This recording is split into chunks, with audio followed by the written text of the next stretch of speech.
Have you ever looked at your life and thought, Are you I really still believe there? in God. I still pray I need to. sometimes. I still call myself a Christian. But something feels different. Not all at once, not dramatically, just quietly. You don't feel as close to God as you used to. You can't point to one major mistake. You haven't abandoned your faith. But deep down, something feels off. And that's what makes drifting so dangerous. Because drifting rarely feels like rebellion. Most of the time, it feels normal.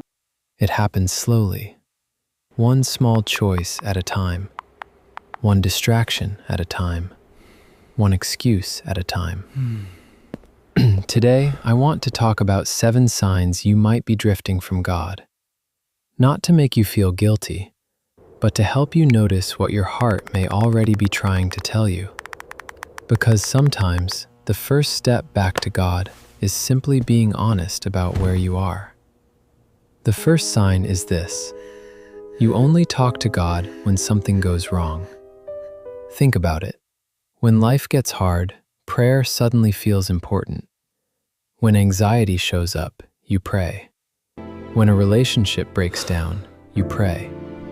When money gets tight, you pray. But when life becomes comfortable, God slowly moves to the background. This happens to many people, not because they don't love God, but because comfort can quietly replace dependence. When everything feels under control, we stop reaching for the one who was carrying us all along. A simple question to ask yourself is this: when was the last time you talked to God without asking for something? Not because you needed help, just because you wanted to be with Him. The second sign is that spiritual habits feel like chores. Reading scripture feels heavy. Prayer feels forced. Worship feels routine. And maybe you've started doing less and less of it. At first, this can feel discouraging. But here's something important. The problem isn't always laziness. Sometimes it's disconnection. Think about any close relationship. When connection weakens, communication becomes harder. The same can happen spiritually. Many people try to solve this by forcing themselves to do more. But sometimes the better question is, what happened to the relationship underneath the routine? Because faith was never meant to be a checklist. It was always meant to be a relationship. The third sign is constant distraction.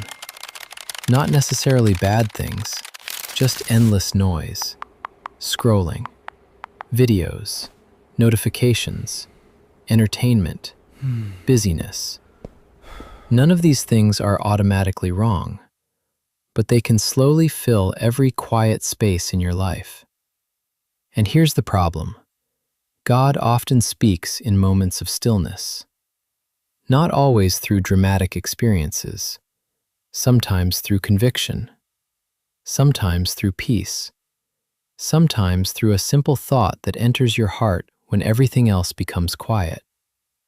But if every empty moment is immediately filled with noise, it's hard to hear anything at all. Ask yourself this: when was the last time you sat alone with your thoughts and with God for 10 minutes? Not multitasking, not rushing, just being still. The fourth sign is that you're becoming comfortable with things that once bothered your conscience. This one can be difficult to notice because it rarely happens overnight. A compromise becomes a habit.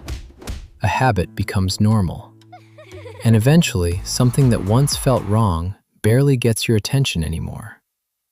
We've all experienced this in some area of life.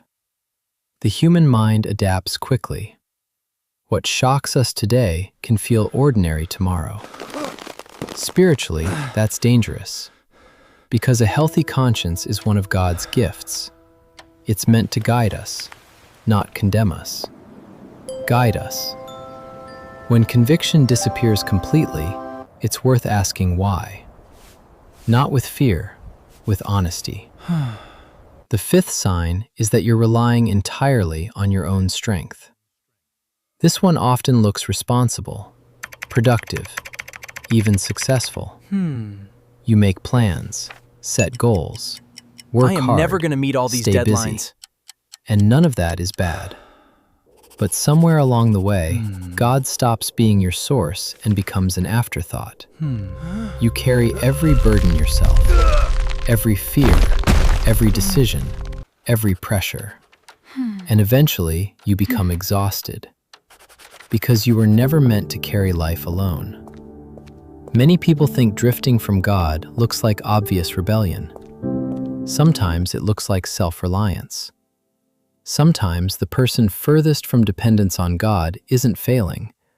They're succeeding, but they're doing it without Him. The sixth sign is that you feel spiritually numb, not angry at God, not hostile, just numb. Prayer doesn't move you. Worship doesn't move you. Scripture feels distant. You feel disconnected. This can be one of the hardest places to be, because numbness creates hopelessness. You start wondering if you'll ever feel close to God again. But here's an important truth. Feelings are not always the best measure of faith. There will be seasons when emotions are strong, and seasons when they aren't.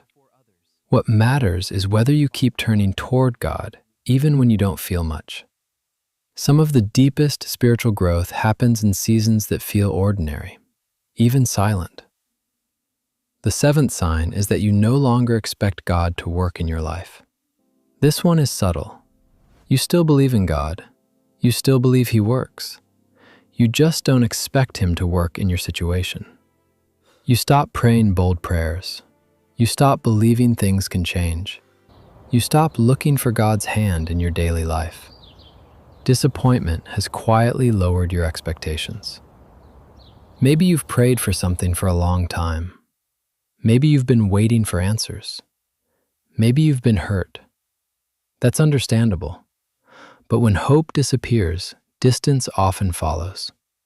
Faith isn't pretending everything is fine. Faith is choosing to trust God even when you don't see the full picture, even when answers haven't arrived yet. So if you've recognized yourself in some of these signs, what should you do?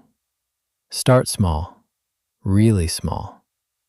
Don't try to rebuild your entire spiritual life tonight. Don't make 10 promises you'll struggle to keep. Just take one step. Maybe it's 5 minutes of honest prayer. Maybe it's reading one chapter of Scripture. Maybe it's turning off your phone for a few minutes and sitting quietly with God. Small steps matter, because drifting happens one step at a time, and returning happens the same way. One step, then another, then another. If there's one thing to remember today, it's this. Drifting from God usually doesn't happen because someone stops believing. It happens because life slowly pulls their attention elsewhere. The good news is that God hasn't drifted from you. He's still there, still calling, still waiting, still ready to meet you where you are. So don't focus on changing everything tomorrow. Just make one decision tonight, one small step back toward God, and let Him meet you there. If one of these signs spoke to you today, don't ignore it. Let it be your first step back toward God.